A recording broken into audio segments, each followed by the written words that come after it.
Divana Talamala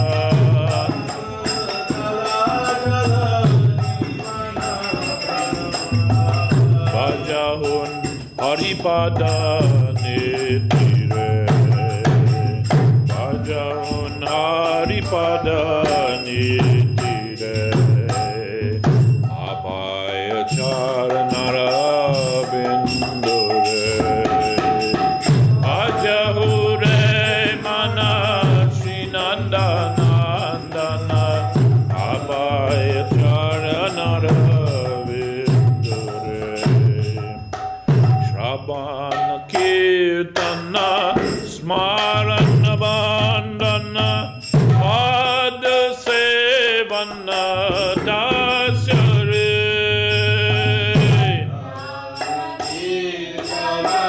Smarana Bandana Pada Sevana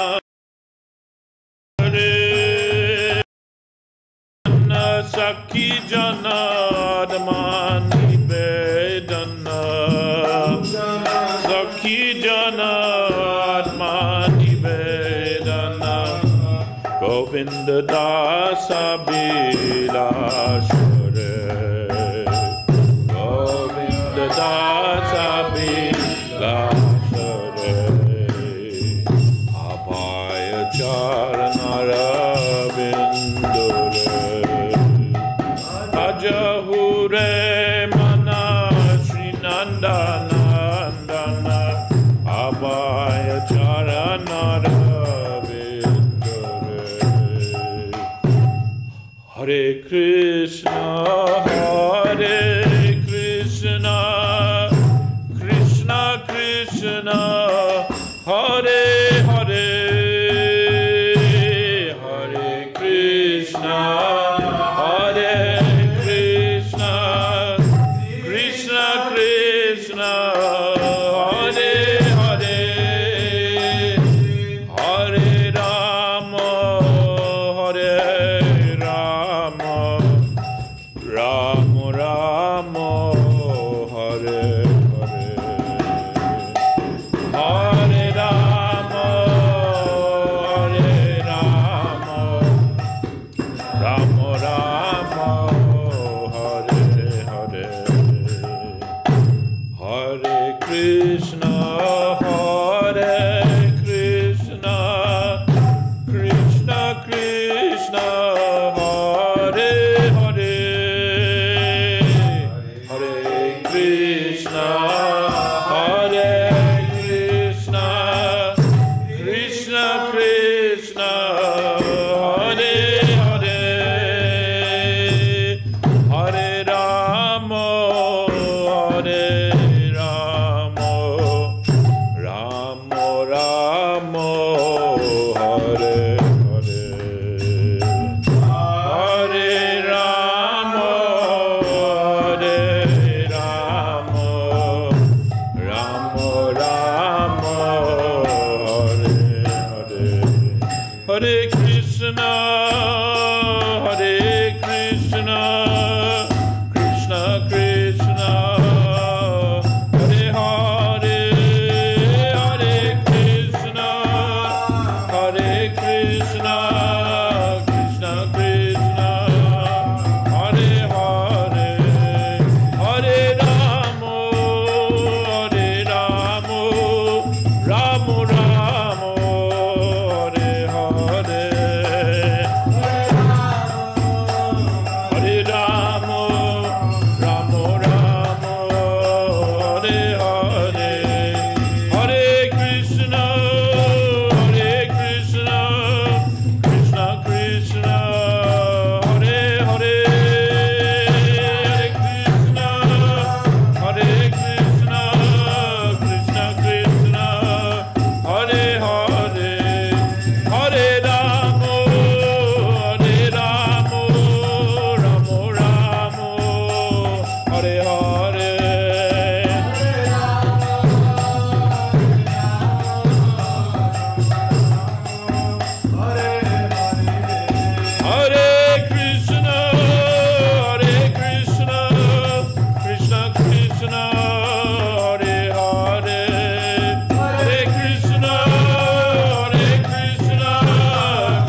Jai Saparika Sisi Guru Gauranga Sundar Radha Giridhari Ju Ki Jai.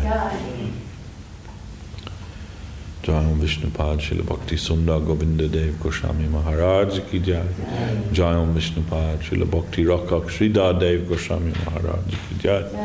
Jai Om Vishnupad Bhagavan Srila Bhakti Siddhanta Saraswati Thakur Ki Jai.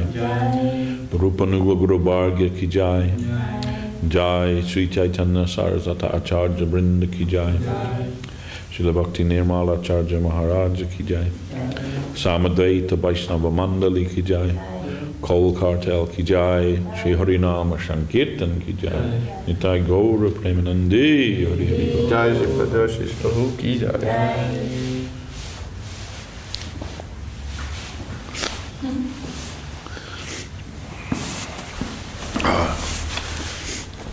How do you just be in a t-shirt? It's freezing. I'm getting used to it. Yeah.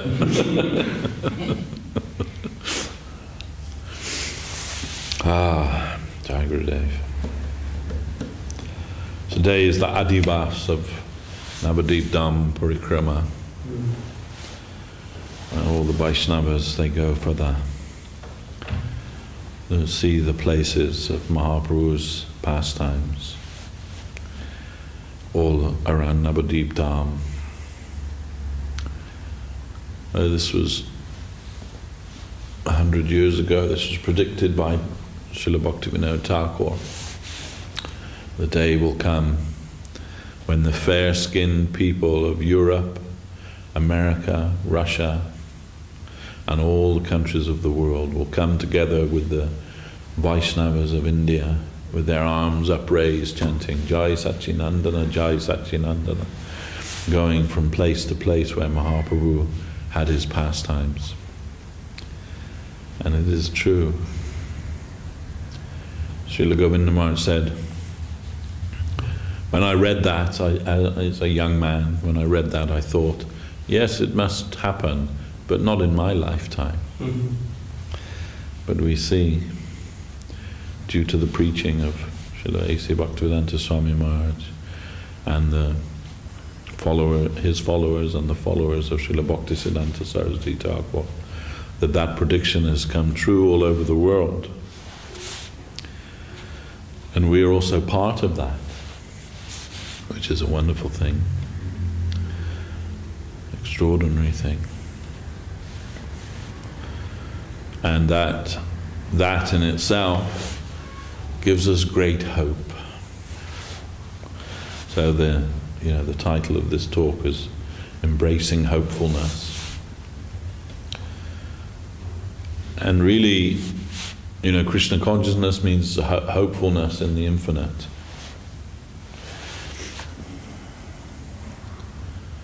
It is an impossible thing, but by love, the infinite can be conquered by the finite. And we are all finite.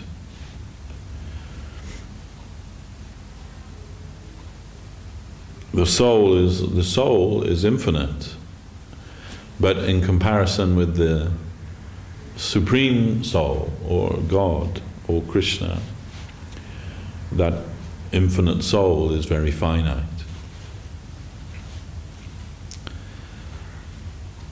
Is kind of relativity within the absolute, which in itself is an extraordinary thing. So, Guru Maharaj, his explanation of the finite, the infinite, was 0 plus 0 equals 0, 0 minus 0 is 0. So 0 times 0, 0, 0, divided by 0, 0. So the finite is similar to that, but to the other extreme.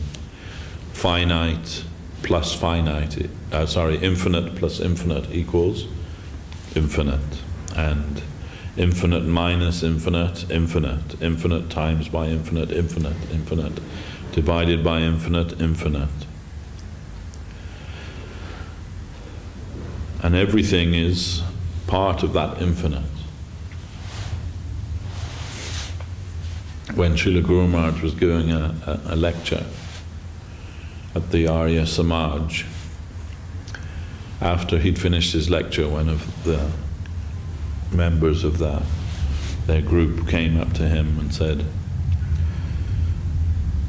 something kind of trying to be clever, I guess. So he said, if the infinite can be known by the finite, then that's not infinite.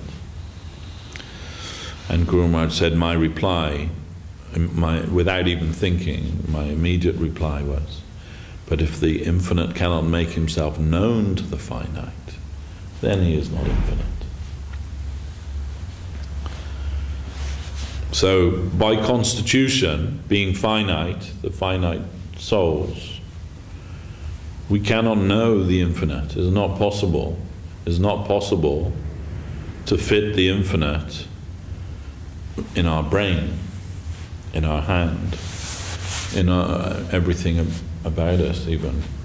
It's not possible for the finite to know the infinite, to have any awareness of the infinite, unless the infinite wishes to make himself known to us.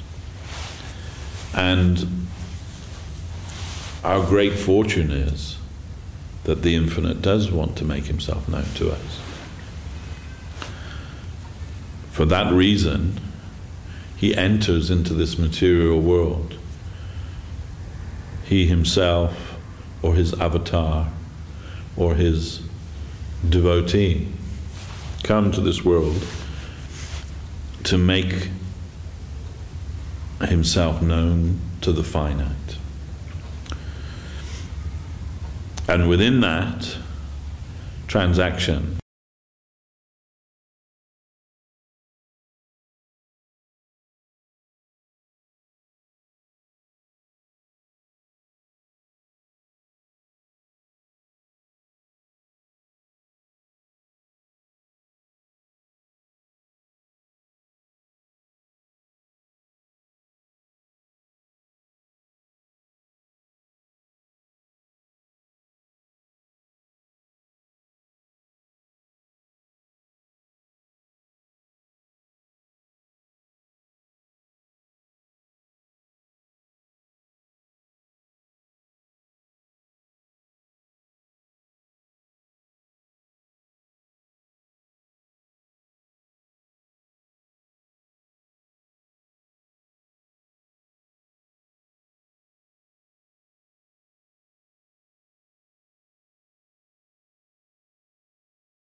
the world is more distracting than it's ever been before.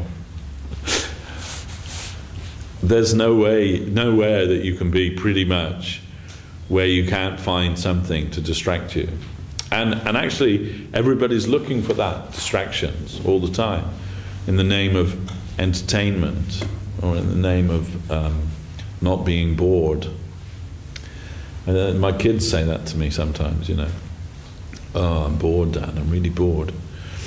And as if they're expecting me to do something about that. But, you know, sometimes life is boring, you know, but you know, there are many things, infinite things that you can distract yourself with now that just weren't available, you know, like 20 or 30 years ago. Now, everything is, there's a whole world of infinite distraction at your fingertips. Your mobile phone, your computer, everything is just a gateway to infinite distraction. And okay, that's all right, but that's particularly unhelpful if you're trying to follow a spiritual path. This is really, it is. You know, when we came to Venezuela last year, and one of the things that struck me was, you know, we were staying in that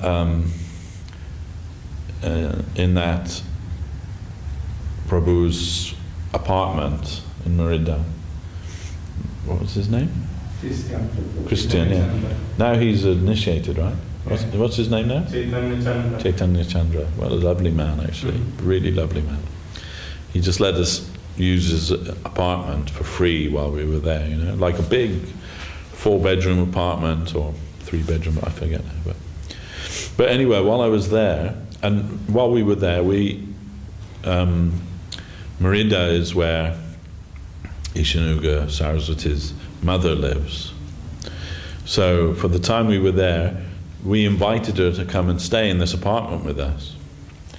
And one evening, I was in the room, it was quite late, and I came out of the room to get a glass of water, and the kitchen was all in darkness, and in the darkness, I could hear this little voice,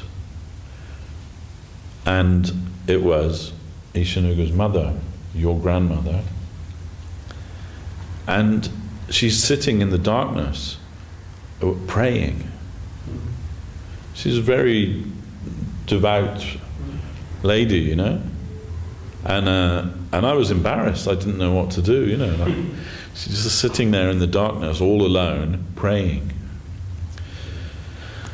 And I went back and I said to Ishanuga, "Your mum's in the, you invited her here, and she's just sitting in the darkness in that room, just praying." Anyway, then Ishanuga and Krishna Mohini, they went and they sat with her and had spent some time with her. But I was thinking after that, it kind of struck me, that she probably doesn't even know how to use a mobile phone or a computer or any of those things, But she's spending her time praying, just sitting in the dark praying. And really, who does that? Now, seriously, who does that? We don't do that, do we? We don't just okay, right, I'm going to take Harinam now. I'm going to sit. We're like, okay, it's more like, okay, I've finished my Harinam for the day. Put that up on the shelf or, wherever it is. And right, what am I going to do for the rest of the day, isn't it? And in the night time, we're thinking where's what can I do to distract myself, What's on the television, what's on the computer, we're looking for these some way to, and really that's not a good thing, we would be better to be sitting in the dark praying. And really spiritual life is about that. It's about absorbing ourselves in thoughts of the Lord. Of course, you can also find that here too. You can find that there too. But how much of that can we, or do we, invest in that time? I was speaking with the temple president of the Soho Street Temple, ISKCON Soho Street Temple. We have similar problems everywhere, right?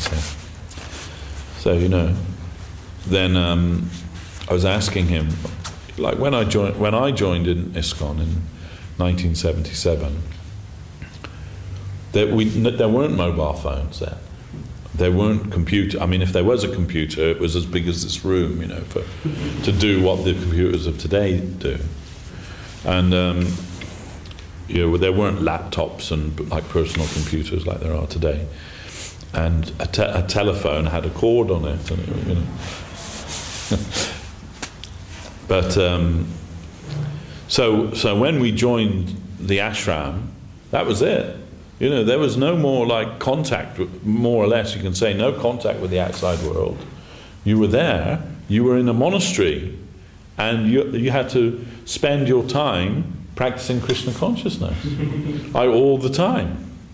In the night, in the day, all the time. And there wasn't anything you could do as a distraction, really. I mean, if you really wanted to find some distraction, you could.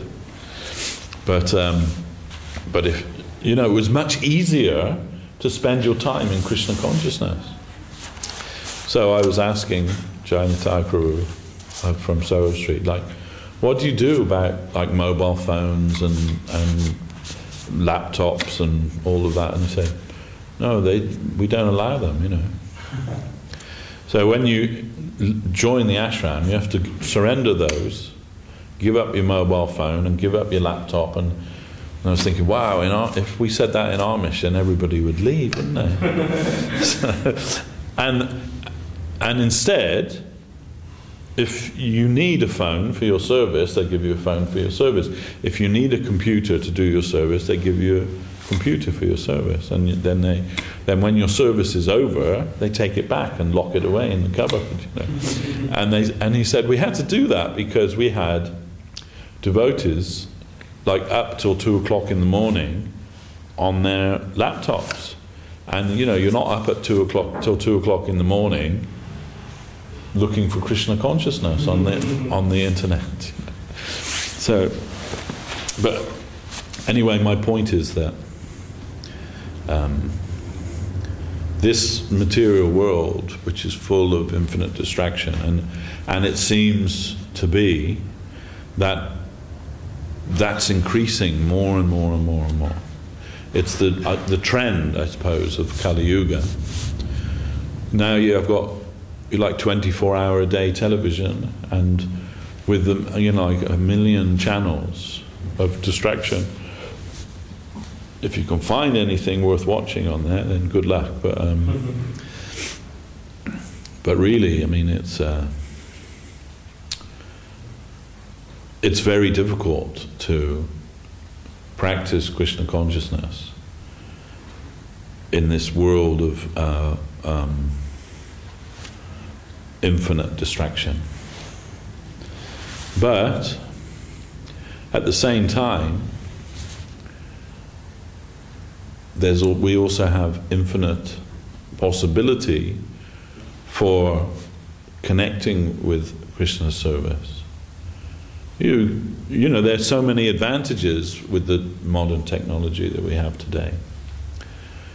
When I joined Chaitanya Saraswat Math in the early 1980s, if you wanted to make a phone call, you had to go to Calcutta to make a phone call.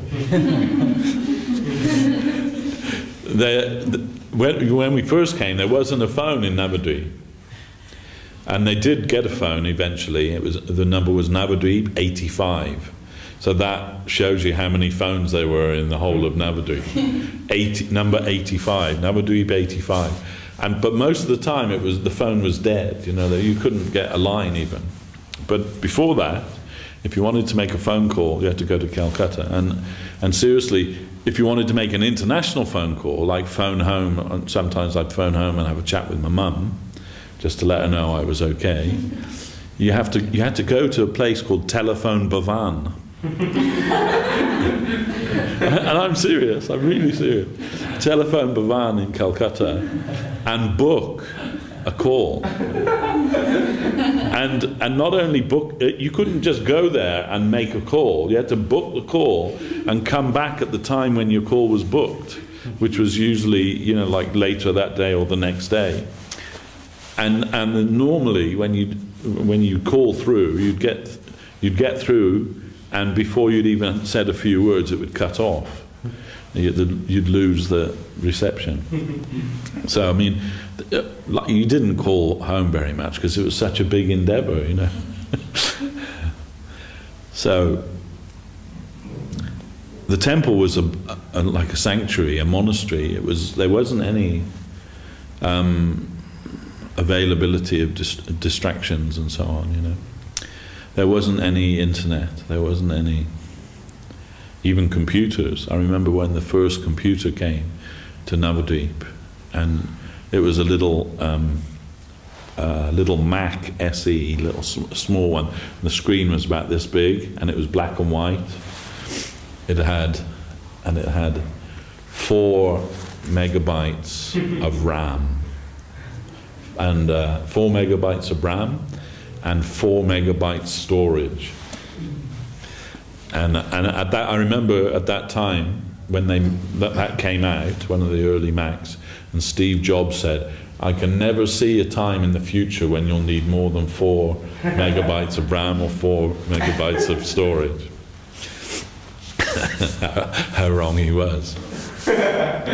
But what was funny was that Srila Govinda Maharaj, he kind of saw the future of computers. They were showing it to him, you know. It was in Mahananda Prabhu's office, Madhusudan Maharaj now, in his office, and Srila Govinda Maharaj came to see it, and you know, the mouse there's their little clunky mouse and everything, and they said, "This is the mouse." They were showing to Gurudev, and Gurudev picked up the mouse, and he was like trying to like speak through the mouse to the computer. Everyone was laughing, but you know, he was thinking like, what use is a computer if you can't like speak to it? Now it's all there, you know. Now there's Siri and Alexa and all of those things. But that was right in the 80s. He kind of realized that was the future, although he never had any idea how to use a computer. Anyway, so, you know, the world has really changed. And the great thing about it is that you can contact somebody in India, like immediately, pretty much, nowadays. And like everyone, even the rickshaw wallahs have mobile phones now. And, you know, like everybody has, and you know, not just mobile phones, but smartphones. So everyone's got the internet in their pocket, practically speaking, even in India. So that's great, you know, you can contact. I remember when, if we wanted to contact or Srila Guru Maharaj wanted to contact anybody across the world, the quickest way to do it was by sending a telegram. And that would get there like the next day, usually. And I had to send a telegram a couple of times for Guru Maharaj. When Kirtananda Swami, he was attacked in his temple, and Guru Maharaj had me send a telegram to find out if he was okay. We had to go to the post office down in Navadvip, the main post office. They could send telegrams and receive telegrams there, and that was also like took hours to do that. But so, you know, the world has become very small now, and you know, we can contact devotees all over the world very quickly, and that's great. But there's also, you know, the very most of what's on the internet is just distraction, isn't it? Most of what's out in the environment is distraction from Krishna consciousness. So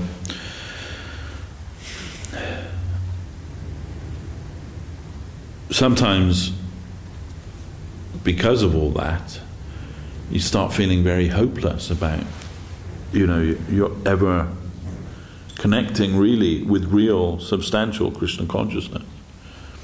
Because we have to distinguish between what is form and what is substance. This is not just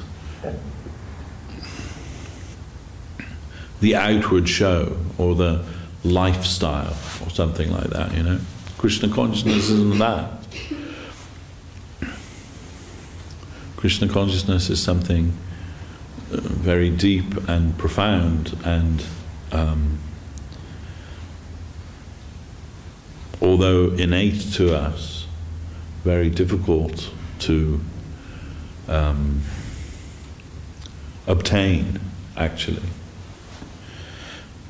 In reality, you know, we can join the club, we can get our badge and get the dress and wear the symbols and everything, you know, but that doesn't really mean that we're getting Krishna consciousness. we can get all the things down, we can learn all the songs, and we can learn how to sing them exactly like the Bengalis sing them, and play the mridanga exactly like the Bengalis play the mridanga, and we can learn all the shlokas, and we can learn all of those things, but none of those things is actual Krishna consciousness. Of course, this form and the substance, they're almost always confounded one for the other. But the form also has its value, because the substantial thing is couched in the form, in a particular form. So, we sing the songs of Bhaktivinoda Thakur and Narottam Thakur, and those you can say the forms of Krishna consciousness. But we need to try to enter into those songs, like meditate on what the meaning of those songs are and how we can apply them within our own lives. Not just like becoming parrots. You can see if you Google it, you can see a little film of a parrot chanting Hare Krishna. And a lot of devotees, they post it on their Facebook page, I think this is fantastic, You had too much spare time for Prabhu. Well, sometimes you can't avoid these things, coming in front of you. But so that means, that parrot's chanting Hare Krishna, but like how much substance is there? Then I remember when I joined in the early days in ISKCON, they used to have a film. It was called World of Hare Krishna. They used to show it every Sunday to the new guests and everything. And it showed the Bhaktivedanta Book Trust, and they've got a computer there where they're doing the typesetting and everything. One of those, it's got a green screen with the orange writing coming across there. There's no pictures or anything on there, just text. And if you want to generate a picture, you have to type in like a kind of a code or something to do that. But anyway, in the film it says, and like all good devotees of Krishna, it chants Hare Krishna, and then it comes up on the screen, Hare Krishna, Krishna Krishna. So, then does the computer go back to Godhead because it's chanting Hare Krishna? Or does the tape recorder go back to Godhead because it's got the recording of Prabhupada chanting Hare Krishna on there or something? So, form and substance. There was you can say, a story I heard which kind of really nicely describes the difference between form and substance. Was a farmer, and one day one of the farmhands comes running in. So the farmer's with his family eating their dinner, and there's a young boy, like the young boy, 5 or 6 years old or something. Then suddenly one of the farmhands comes in and says, "Oh, one of the cows is choking." So the farmer gets up and runs out, and the little boy comes following. And what had happened was the cow had eaten an apple, and the apple had got stuck in its throat, and he's choking, and like eyes are bulging, and it's going to die. So the farmer, he knows exactly what to do. So he gets a big piece of wood, and he strikes the cow in the throat, and the apple falls down in there, and the cow's okay. So everything, the cow's saved, everyone's happy, it's all good. So then a few days later, they're having their dinner again, and suddenly Grandma, she starts choking. Something stuck in her throat. So the little boy, he says, "I know what to do," and he picks up the big piece of wood.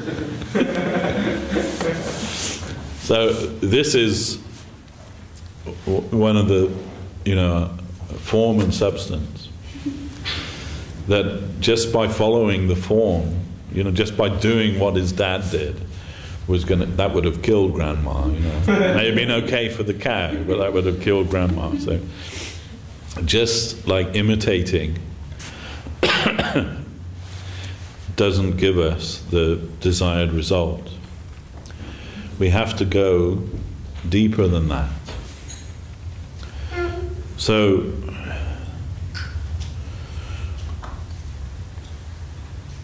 we have to develop an inner need for Krishna consciousness, for real Krishna consciousness. We can't just be satisfied with the outward show or the superficial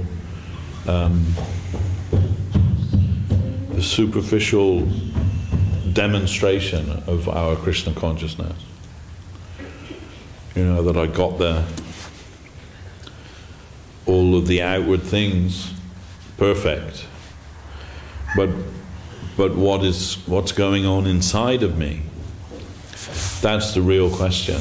How much are we developing real sharanagati, or surrender to the Lord? And when we see the nature of the real devotees of the Lord, it can make us kind of hopeless. We feel hopeless. If we really think about how much they're surrendered to the will of the Lord, how much they're, and really, Krishna consciousness means how much you're able to sacrifice yourself for the Lord's service. That's what it boils down to, actually. How much you're able to leave your own interest for His interest. And that may be painful sometimes, to be able to do that.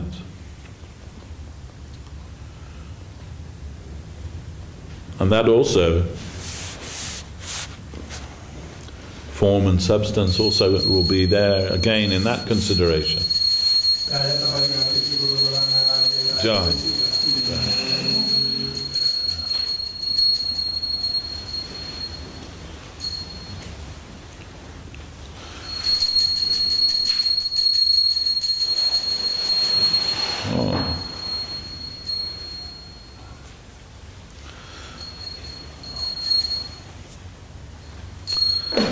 It looks like spring.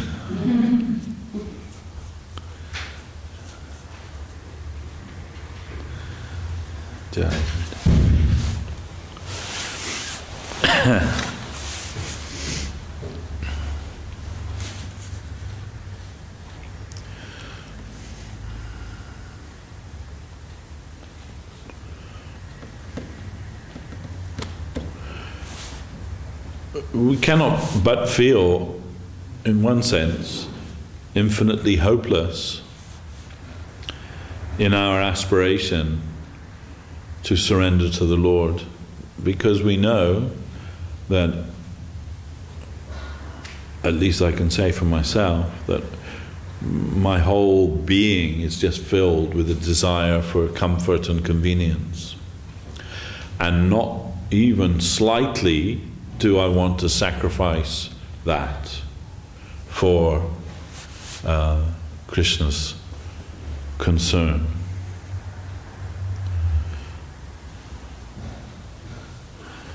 In the 1980s, many people came to Srila Guru Maharaj for asking for sannyas, and Guru Maharaj giving sannyas to them. But mostly, of all of those that took sannyas, almost all of them left their sannyas. One, maybe a handful, who remained in sannyas. I think Guru Maharaj was aware of that, and one day two devotees, they came to ask Guru Maharaj for sannyas. And both, like good devotees, established devotees, and they asked Guru Maharaj for sannyas, and Guru Maharaj's reply was to them, Yes, everyone wants to be served, nobody wants to be servant. Then one of those devotees, on hearing that, he said, actually, Maharaj, I don't want to take sannyas. I was kind of browbeaten, and he was, I won't say his name because he's still in our mission. Well, both of them are still in the mission, and but that one devotee, he said, he was like a head preacher in one of our temples, and some of the senior men had kind of like pushed him, you should take sannyas, you should take sannyas. But after hearing that from Guru Maharaj, he said, no Maharaj, actually I don't want to take sannyas. I was kind of like browbeaten into asking you. Guru Maharaj said, okay, good. The other one, it just like, that's just washed over him, and he took sannyas anyway. I remember in his sannyas ceremony, he'd hired the photographer from Navadvip to come and take some photographs, and while Aranya Maharaj, who was Krishna Sharan Prabhu, then doing the fire yoga, he just kept getting up and like directing the photographer, get a shot from there, get a shot from there, you know. Anyway, needless to say, he didn't last as a sannyasi either. But the point is that just formally changing your dress doesn't make you surrender to Krishna. Sometimes sannyas is just running away from your responsibilities in the world for an easy life. And let's face it, you know, where you can stay in all the temples, they'll give you the best prasadam, the best room, they'll, you know, you get a horde of ladies ironing your clothes for you, you know, like you can have whatever you want, basically, you know, it's quite nice. But are you running to Krishna, or are you running away from, you know, your previous life in the material world? And if you're thinking like it's a promotion in the society, then you miss the whole point altogether. One devotee, an elderly gentleman, when he took sannyas from Guru Maharaj, he's still a sannyasi actually, and still living as far as I know. But when he was given sannyas, the next day he was down gardening in the mott, you know, like doing the gardening, and one of the other sannyasis said to him, Maharaj, you shouldn't be doing that. You're a sannyasi now. You shouldn't be doing those kind of things, you know. And but when Guru Maharaj heard, he said, "Oh no, this is Gyan Shunya Bhakti." He appreciated that, and Srila Govinda Maharaj, he always appreciated very much Srila Bhakti Kusham Ashram Maharaj. You know, whenever he came to the mott, he'd just like roll up his sleeves and start working. You know, like cleaning the cows, feeding the cows, and going out every single day for collection with the brahmacharis, you know. And Srila Govinda Maharaj appreciated that so much, that nature of his. Anyway, that the enemy of our devotion is this complacency and a desire for comfort and convenience. And we all fall prey to that, to one degree or another. And when we see that, we feel hopeless. We feel hopeless. Like, where's the possibility of real devotion? Srila Guru Maharaj, when it once was asked, you know, like, what can we do to please you? Somebody asked him. And Guru Maharaj's reply was,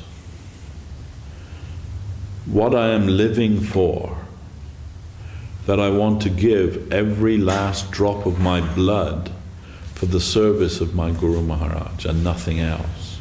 If you can also do that, then that will please me. So, you know, when we hear that,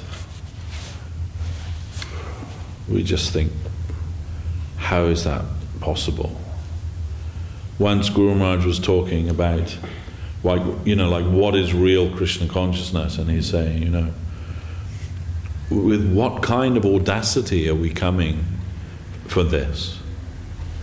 That what Brahma and Shiva, they're saying we haven't got that, but we think that we can get that. The Vedas are praying to the Lord to say, we were meant to show you to the people, but we couldn't give you. Well, now we've seen you, we can't. Who you are and what you are, we can't do that. We can give some general idea, some general direction, but they're giving some exclamation about their failure to be able to do their service to the Lord. The Vedas personified. Then, all the great and high devotees, they're all feeling that they haven't got that. And Guru Maharaj said, but we think that we're going to get that, and very easily and very quickly we're going to get that.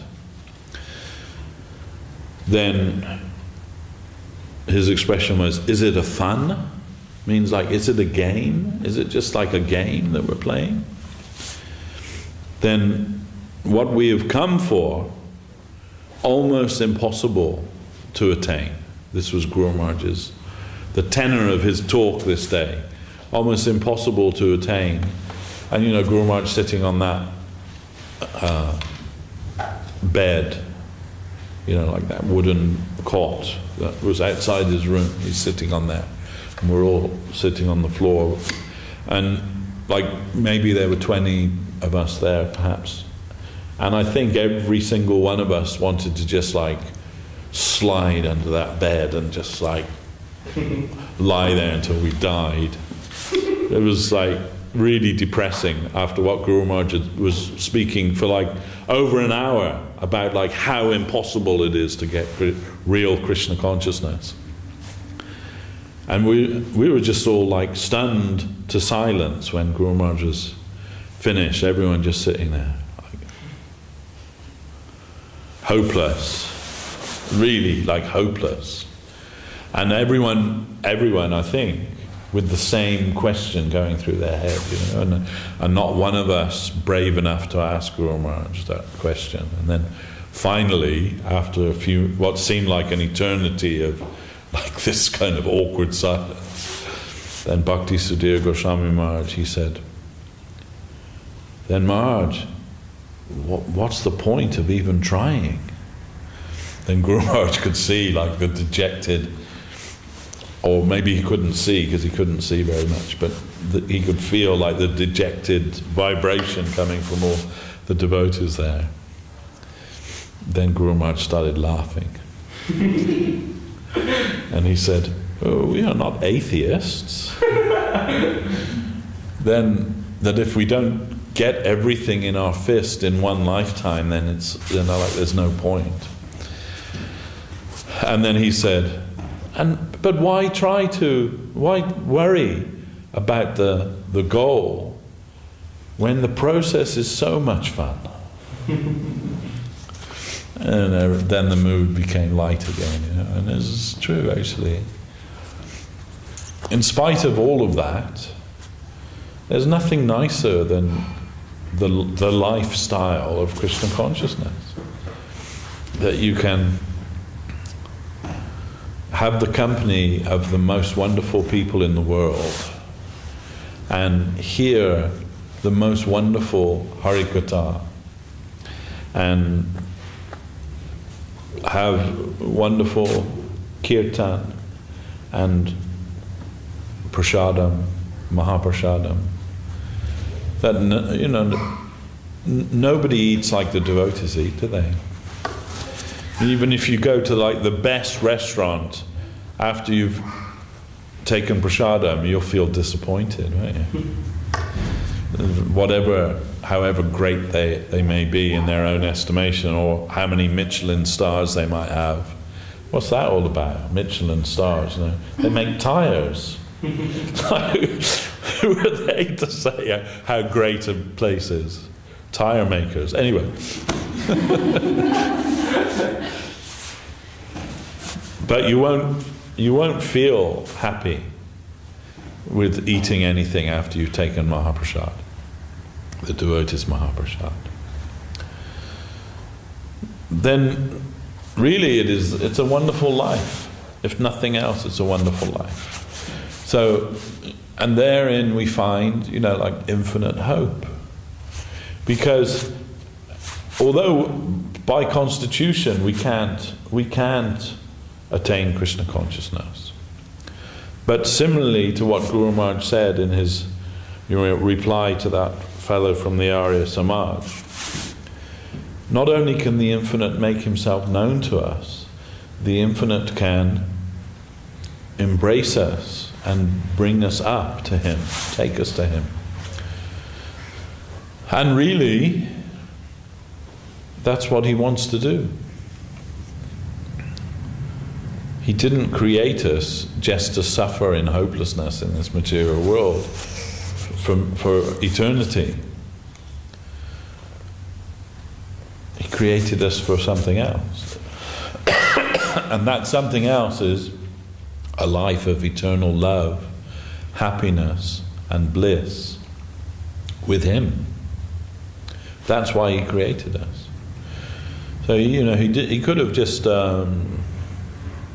snuffed us out. The rebels, those who didn't want his service, those who wanted to come and enjoy separately in this material world. He could have snuffed us out just straight away. Okay, you don't meet the criteria. Off you go, and all. He's full in himself, right? And it's not like he's lacking anything in Goloka Vrindavan. It's not that he's sitting there thinking, all those fallen souls, how can I be happy while they're there in the material world? Or is he thinking that? He is actually, as Sri Chaitanya Mahaprabhu. That's his actual feeling, that we must bring everyone to the service and the lotus feet of my Lord Krishna. But my point is that in Goloka Vrindavan, Krishna enjoying his eternal pastimes, he has no necessity for anything or anyone, because everything is already there for him. But still, we are his separated, you can say, and created parts and parcel. So we are existing in this material world in the infinite, distracted delusion that we can find satisfaction separate from him. He could have just locked the door and thrown away the key, get on with it, couldn't he? Get on with it, see how you get on with that, how's that working out for you? But he didn't. He came to the world. He himself came to the world and showed his divine Leela here. He came and he spoke Bhagavad Gita for the benefit of all of the world, all of mankind. And he came as so many avatars, in so many different expressions of divinity, and so many messiahs and prophets, and in various ways to attract people, to bring them back to him in varying degrees. But ultimately, he came as Sri Chaitanya Dev to this material world to bring everyone back to him. And from Guru Maharaj we get this understanding that the actual purpose of this material world is only to facilitate that. Only to facilitate the Leela of Sri Chaitanya Mahaprabhu to save the fallen souls. That's the only reason the material world exists. Because that's his Leela is saving the fallen souls. That Odarja Leela, distributing that Krishna Prema to one and all. then in Guru Maharaj's words, the Lord's loving search for his lost servants. So that would be meaningless without any lost servants, wouldn't it? That would be meaningless if there weren't a world full of infinitely distracted jiva souls going about their daily life in forgetfulness of Krishna. He's coming to wake us up and remind us of Krishna, to bring us back to Krishna, by himself becoming a devotee of Krishna. The Lord becomes his own devotee and comes to the material world to bring everybody back to his lotus feet. And therein lies the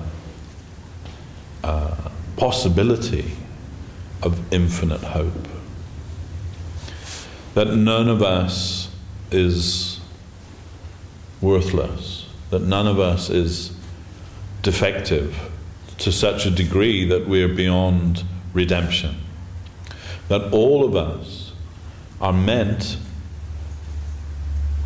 for a part in his divine play. We're all meant to find that life of eternal rapture, divine love. It is not just a philosophical pursuit. You can't know the infinite through the intellect, through gyan, through knowledge. Even if you read it, like Srila Govinda Maharaj said, even if you read the Ganges of scriptures, you won't. Even if you can recite every shloka of every scripture that you ever read, that still won't give you the goal of Krishna consciousness, because gyan is always insufficient. Knowledge will always be insufficient. The path of knowledge, the path of any path, sadhana or yoga or anything, is insufficient from our side. The only thing which will attract him really is sharanagati, surrender. And that's the key, that we have to surrender to him. Then we start becoming hopeless again when we realize oh, but I don't want to surrender. I want everybody to think I'm surrendered, but I don't really want to surrender. I want to carry on as I am now. And maybe,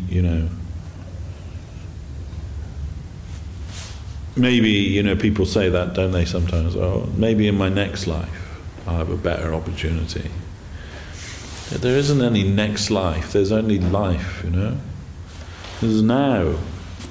There's only ever now. Next life, who knows, Last life, who knows? We only know now. So, then we should try and utilize the now. The problem with that is, of course, is that while you're trying to, utilize the now, the here and now, some other stuff comes in and, because the now, a new now comes, isn't it? All the time. It's always changing all the time.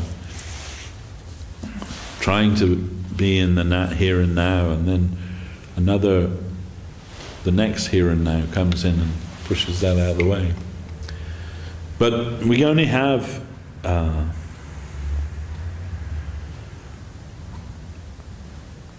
what we have in our hand right now.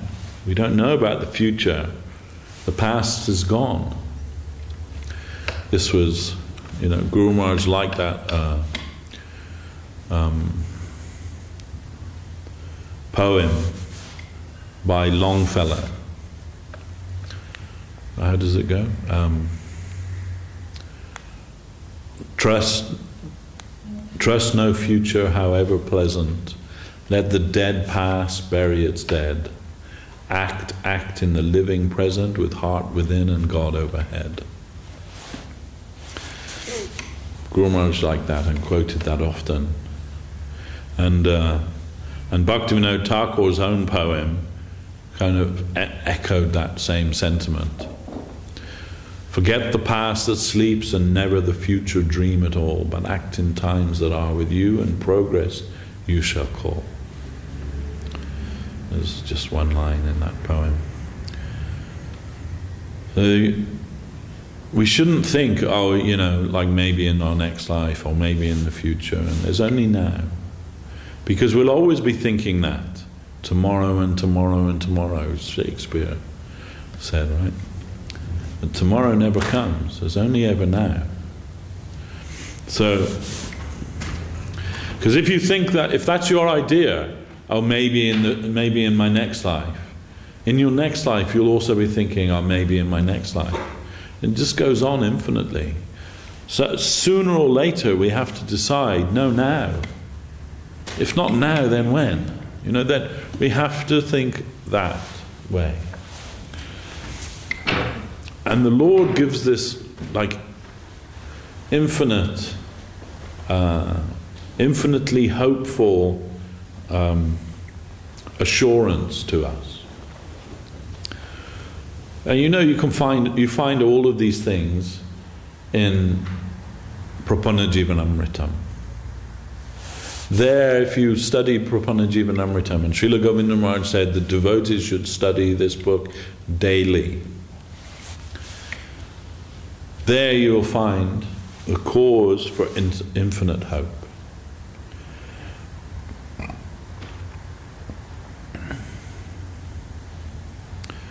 Srila Govinda Maharaj also said about Prapanna Jivanamritam, although it was composed by Srila Guru Maharaj, he said, it is an eternal scripture manifesting through Srila Guru Maharaj.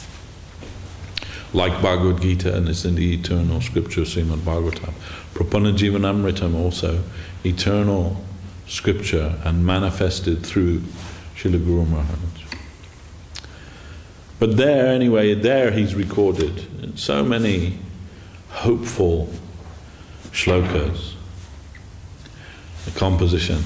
One thing we should also know about Prapanna Jivanamritam, and often devotees make the mistake of thinking that it's a compilation of shlokas from the scriptures that Guru Maharaj has put together that illustrate Sharanagati. It is, but that's not actually what it is.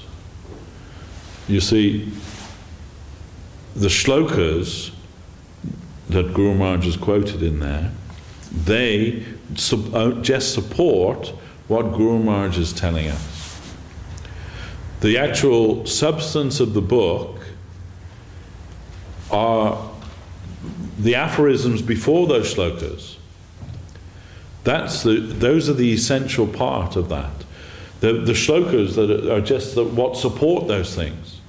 It's not the other way around. It's not that Guru Maharaj is introducing that shloka by giving some aphorism. The shloka is what supports the aphorism that Guru Maharaj, and that aphorisms, you know, at the beginning of the before the shloka, that's the substance of the book.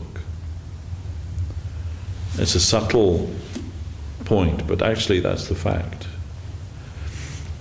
When they made the first English edition of that, this little brown book called Life Nectar of the Surrendered Soul, a small one. Why was it so small? Because the translator thought that all of those aphorisms were redundant and he just didn't include them and just included the scriptural references. So the whole actual, forgive the term, the meat of the book wasn't there. It was literally just a collection of shlokas then. Anyway.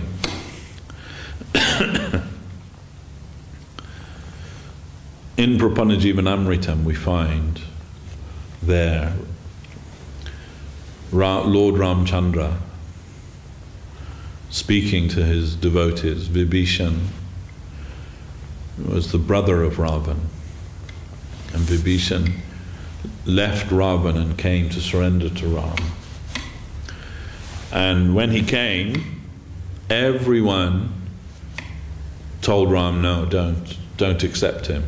He came, he made his obeisance to Ram and said, I've come to give myself to you, Lord.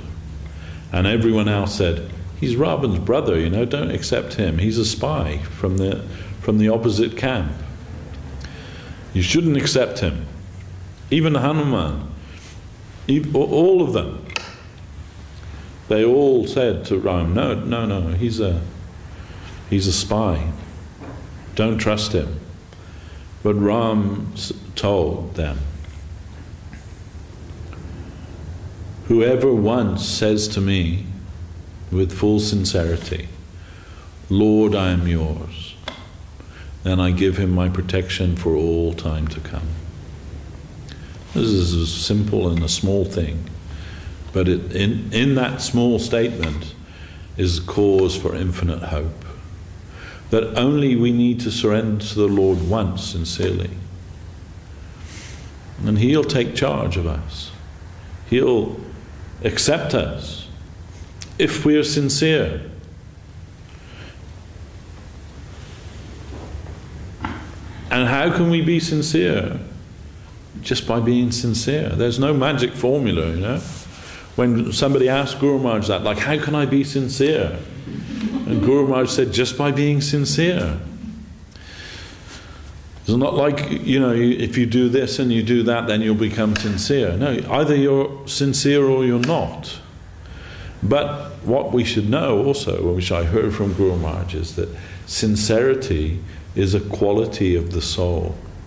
So everyone has that spark of sincerity within them.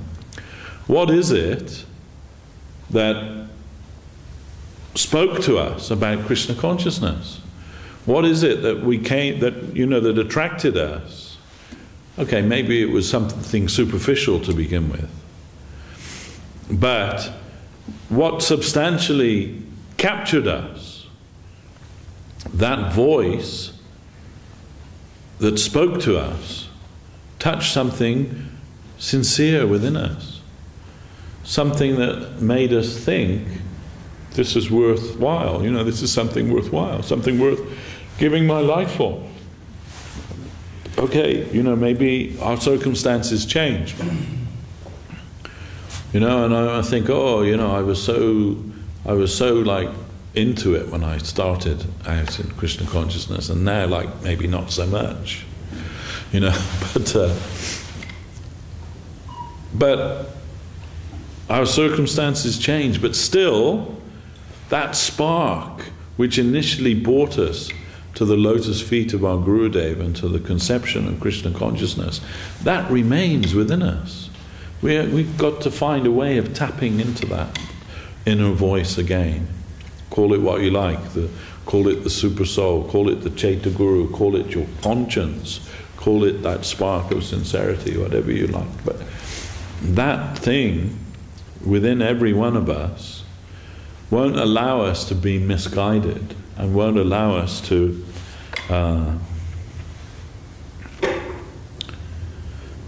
be cheated in any way.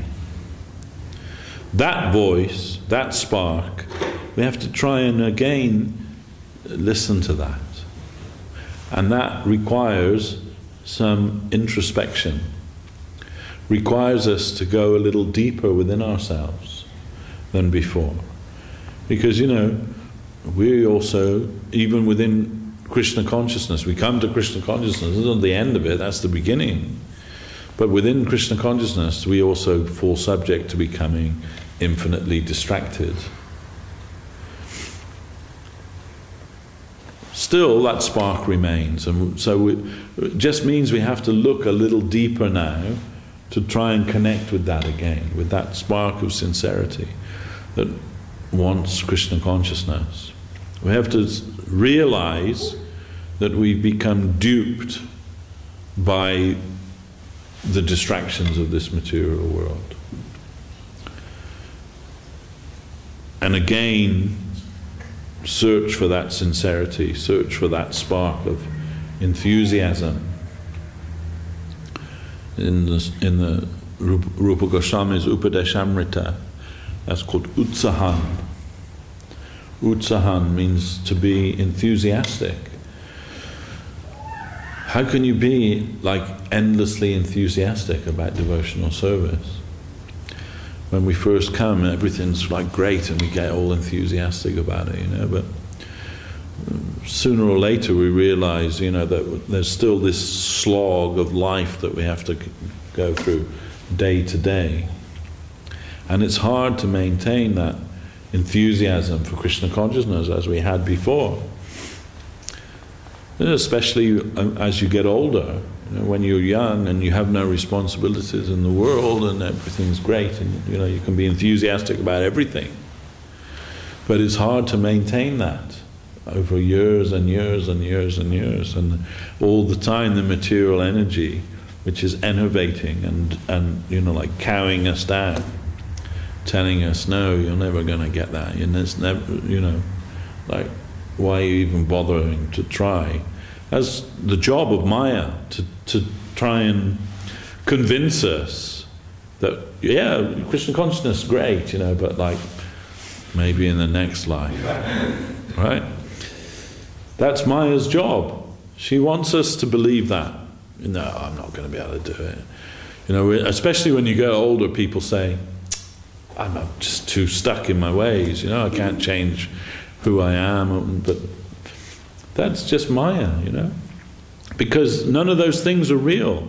Srila Guru Maharaj always saying to us, they're like mental mushrooms. All of these things that we've convinced ourselves that are part of who we are. You know, our bad habits, our bad attitude, and our bad, you know, all these things. We think that's who we are.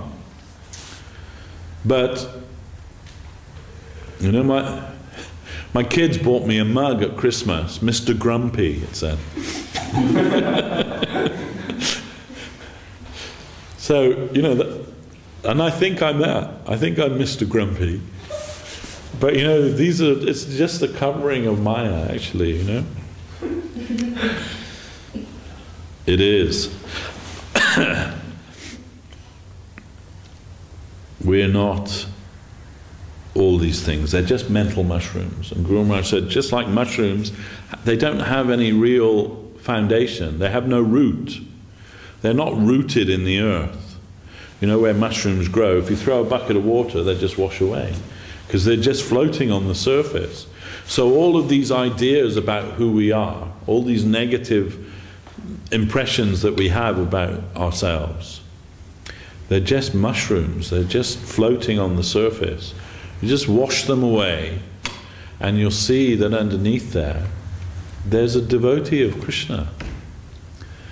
And that devoted heart just needs to be awoken within us.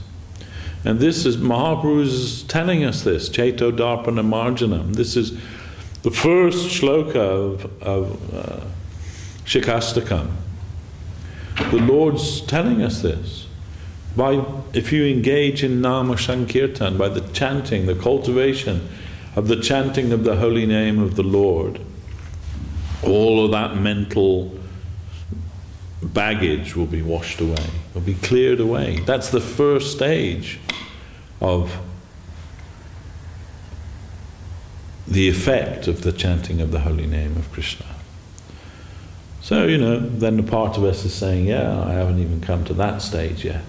The first stage, what to speak of all the other stages. But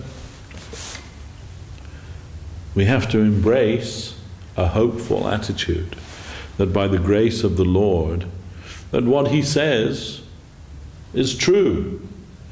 When Krishna says, right, in Gita, that if you abandon all your ideas about what your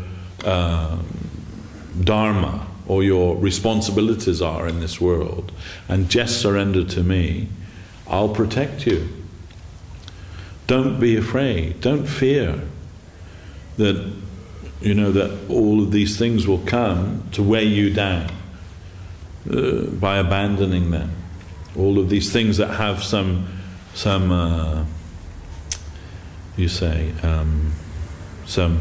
command over you or some say over you. they won't be able to stand. Krishna's promise is this: don't be afraid. Come to me. You'll come to me if you surrender. And what's the next verse after Sarvadharma Prityaja?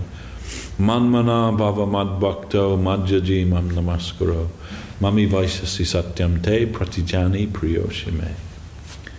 Twice. This verse appears in the Gita twice. It's my favorite verse of Gita.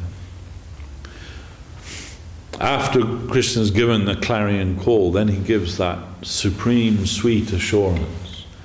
Manmana bhav, like give your heart and your mind, give your everything to me. Think of me, become my devotee. Worship me. And surely you will come to me. And I promise this to you because you're priyoshime. Priyoshime means you're dear to me. So yeah, he's speaking to Arjun, and Arjun is Krishna Shaka, he's Krishna's bosom friend. But in this context, in Bhagavad Gita, Arjun is our proxy. Arjun is us. He's representing us, the jiva. And Krishna is saying, you'll come to me. I promise you this, because you're dear to me. And if you can't believe me, then who will you believe? This is an infinitely wonderful thing that Krishna is promising this to every one of us. That if you try to become my devotee sincerely, you'll come to me. And I promise you this, you're dear to me. So, then that's so beautiful. So beautiful statement of the Lord. And in eternity, in all time and in all circumstances, whoever will sincerely try to give themselves to Krishna, He will accept and He will protect and He will bring them to Him. And that can happen in a moment. There's no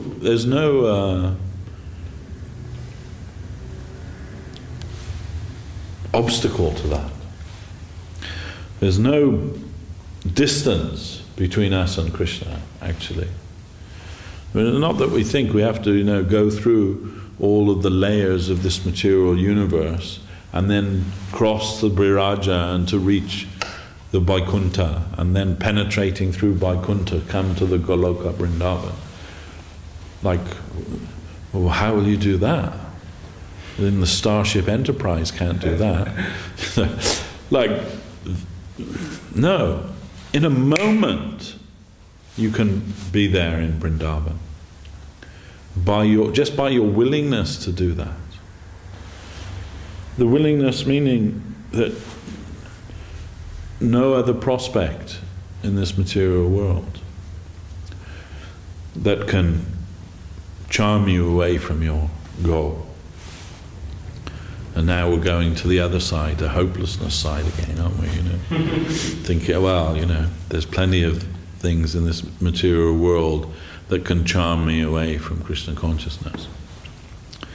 What to speak of, going to Shwagaloka and living in the heavens. There's plenty of things on this earthly plane which can take us away from Krishna consciousness. And do take us away from Krishna consciousness on a day-to-day basis.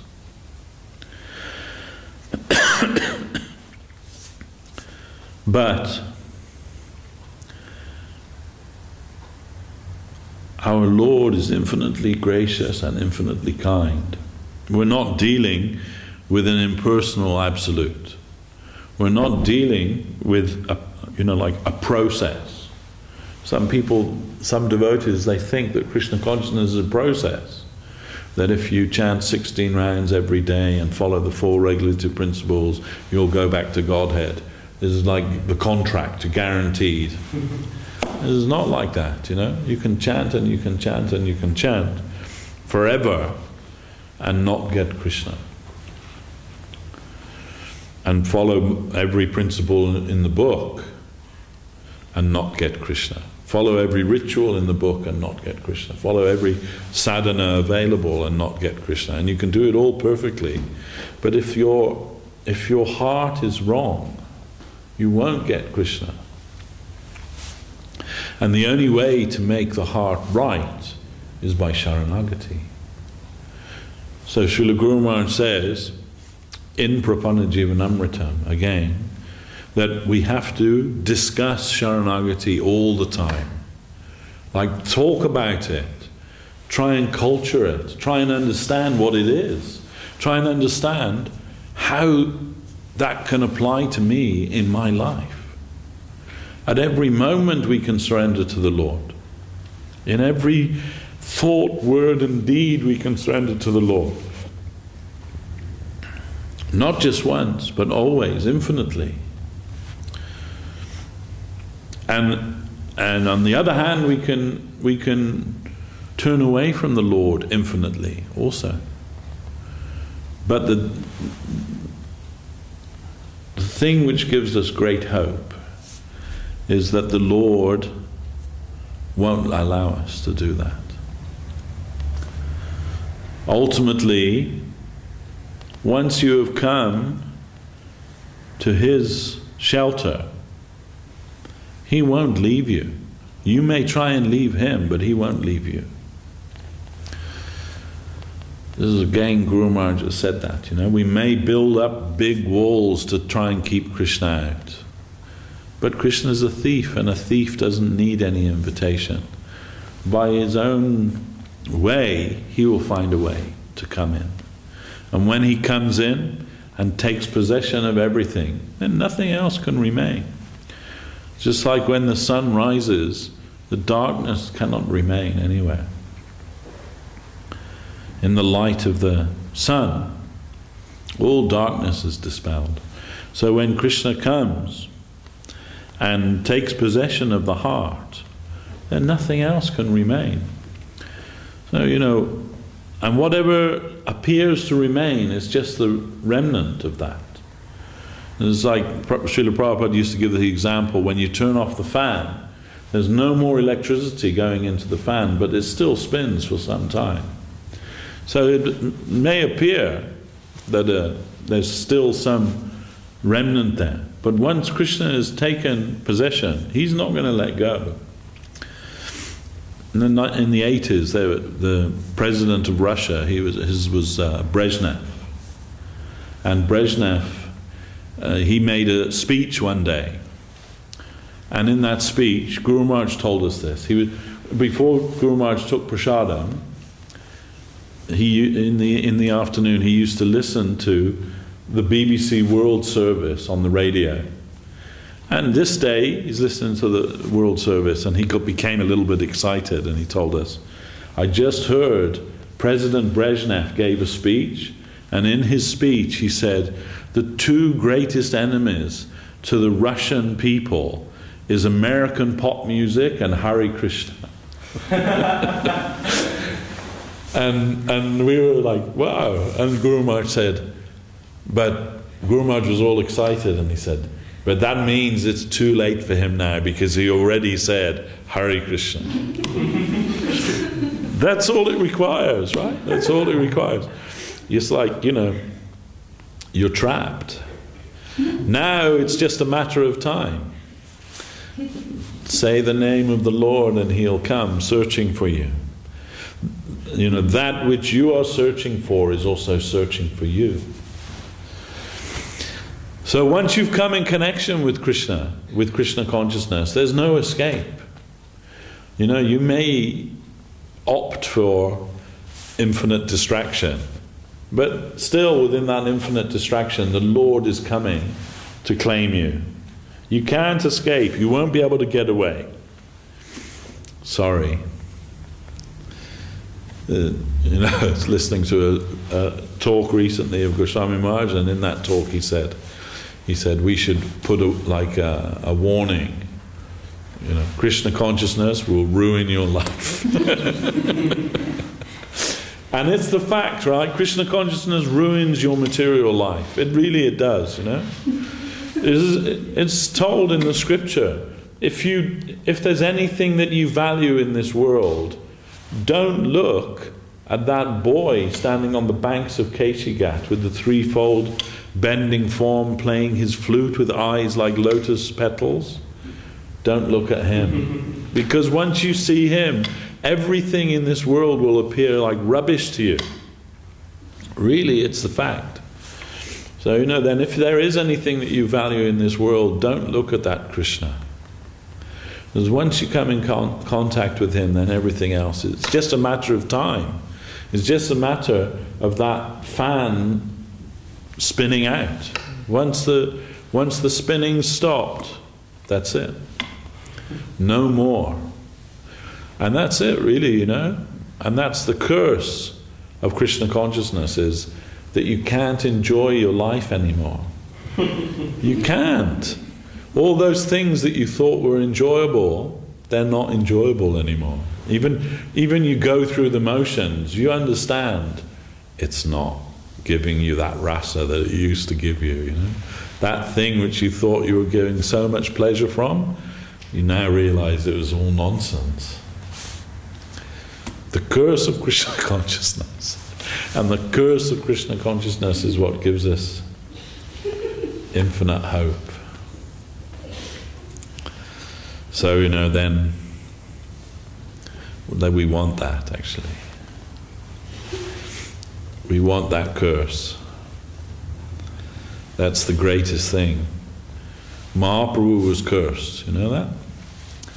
When someone asked him, you know, something, and he gave some reply which they found objectionable, and they cursed him.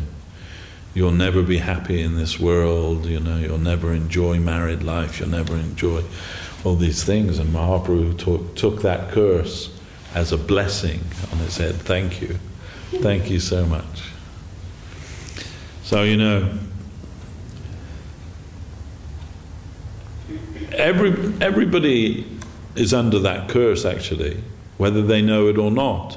All the things of this material world that we're led to believe that give us fulfillment and happiness, they don't. Most people just kind of live with that, don't they, you know?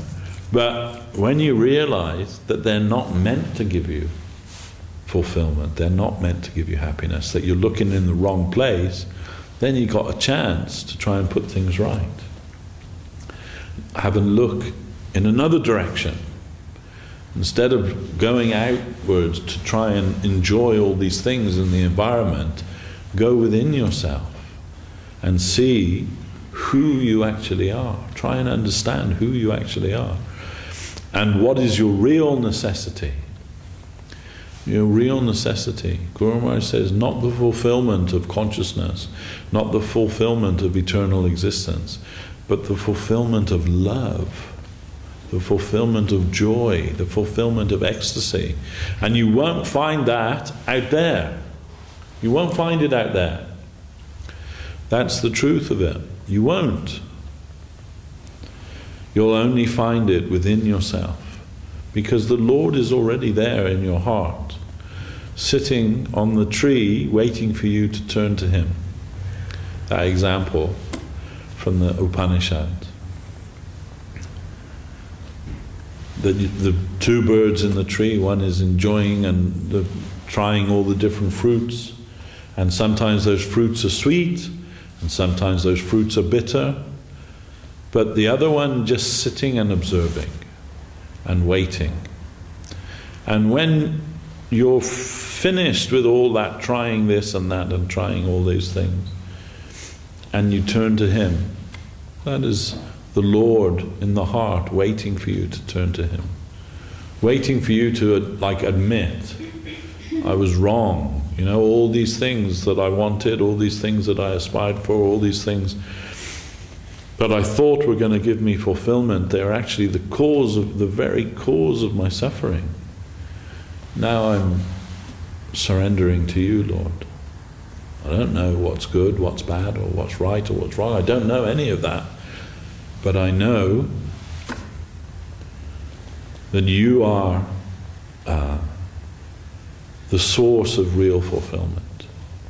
And when we turn to Him, we may be like fully addicted to the things of this material world. There's the trouble, right? There's the problem. You know, like my mother and father, when I was a kid, they used to say, "Don't smoke, it's really bad." But they both smoked. And they know it's bad. Practically everybody that smokes knows it's bad and wish they'd never started and wish they could give it up. But it's not so easy to do that. Every drug addict wishes that they'd never gone down that path and that they could give it up. It's not so hard, so easy to do that. Once you're caught, once you're hooked, as they say. And that's our problem, right? We're all hooked on this material world. We're all hooked on the things of this material world. We know that they're the cause of our suffering. We know that, but we can't just leave them because we're addicted. So, but the first thing to do is to admit that. You know, when you go to Alcoholics Anonymous, that's the first thing you have to do, right? You have to stand up. "Hi, my name's Bob and I'm an alcoholic. It's been so many days since my last drink." That's what you do, right? So, "My name's Devashis, I'm a material world addict." So I know, what my disease is. But I know it's a disease. And that's the first stage. Until you can admit that, there's no chance of you getting any real help. So then we get help. And again, using that same analogy in Alcoholics Anonymous, you have a buddy, don't you? Like a sponsor, they call it a sponsor. That like when you feel that you can't resist, you have to go and have a drink. You ring up your sponsor and say, "I really want a drink," and the sponsor comes over and let's do something else, and they help you, right? So the devotees are our sponsors. So the devotees are our buddies, our sponsors. When we feel that we want to run away from Krishna consciousness and we want to try and enjoy in this material world, then we should run to ring up the devotees. "Prabhu, I want to go back to the material world." "Okay, I'm coming over, I'm bringing the mridanga and the cartels, and, you're going to be okay." You're going to be inundated with photos. "Devashis, I want to watch an episode of The Flash."